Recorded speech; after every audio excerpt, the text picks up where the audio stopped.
There are people whose messages you can recognize instantly, not because the notification looks different, but because part of you has been waiting for it. You tell yourself you're not waiting. You're busy. You have your own life, your own responsibilities, your own problems. But every time your phone lights up, a small part of you still looks, just in case it's them. And when it isn't, something very small happens inside. So small most people wouldn't notice. A tiny drop, a tiny disappointment, a feeling that disappears before you can fully name it. You don't get angry. You don't complain. You don't tell anyone. You simply continue being who you've always been. The person who remembers, the person who reaches out, the person who checks in, the person who notices. Until one night, when everything is quiet, a thought appears, not loudly, almost like a whisper. Why does it feel like I'm always the one reaching? Why does it feel like I miss people more than they miss me? Why does it feel like I love people more than they love me? You notice it in small moments. You remember the thing they mentioned months ago, the difficult conversation at work, the appointment they were nervous about, the family problem they didn't want to talk about. You remember, because to you, people matter. When someone you care about seems different, you notice. When their voice sounds heavier, you notice. When they say, "I'm fine," in a way that clearly means they're not, you notice. And because you care, you reach out. You ask. You check in. You make room for their feelings. You carry little pieces of their life in your mind, without even trying. But slowly, you begin noticing something else. You remember their hard days, but they don't always remember yours. You ask how they're doing, but nobody asks how you're doing. At least not in the same way, not with the same attention, not with the same urgency. And somewhere deep inside, a painful conclusion begins to form. Maybe I care more. Maybe I love harder. Maybe relationships matter more to me than they do to everyone else. Then another voice appears, a familiar one. Maybe I'm too sensitive. Maybe I'm expecting too much. Maybe I'm keeping score. Maybe the problem is me. So you push the feeling down. You tell yourself that love isn't a transaction. And that's true. But sometimes we use that truth to avoid admitting something else, something much harder. The exhaustion is real.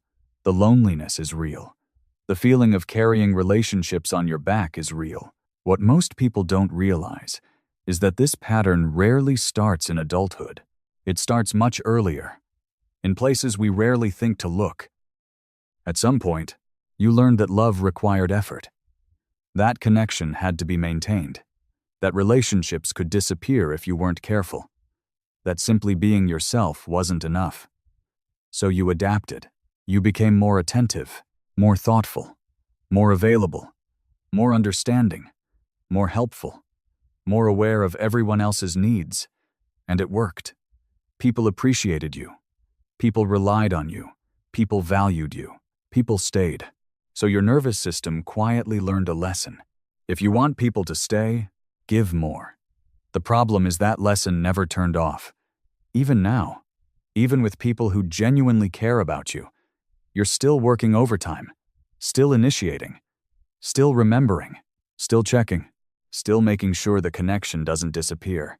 You've done it for so long that it feels like your personality. It feels like kindness.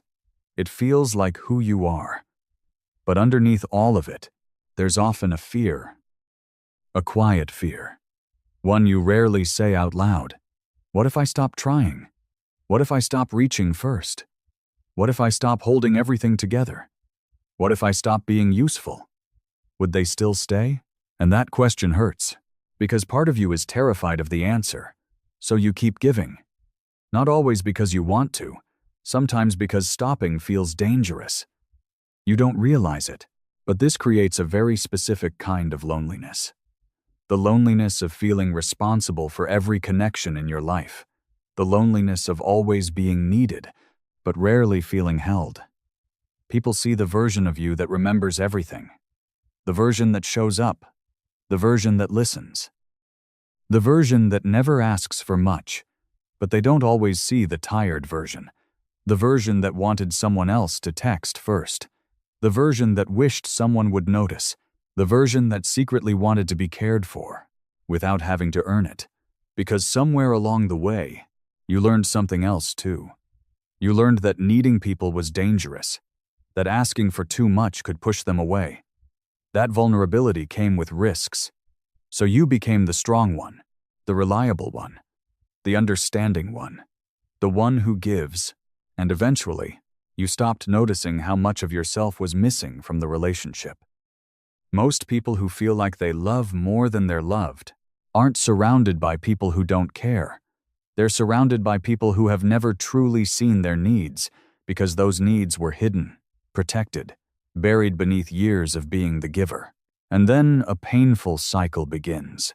You fear distance, so you give more. People receive. You feel unseen, so you give even more, hoping the extra effort will create closeness. But it rarely does, because closeness cannot be earned through overgiving. The distance remains, the loneliness grows, the fear gets louder, and the giving continues, until one day, you realize something that changes everything. Maybe the problem was never that you loved people more. Maybe the problem was that you believed love had to be earned. Maybe you were never loving from freedom. Maybe you were loving from fear. Fear of losing people. Fear of being forgotten. Fear of not being enough. Fear of being left behind. And fear is exhausting. Even when it disguises itself as kindness. Even when it disguises itself as loyalty. Even when it disguises itself as love. Because there is a difference between loving someone and working endlessly to make sure they never leave.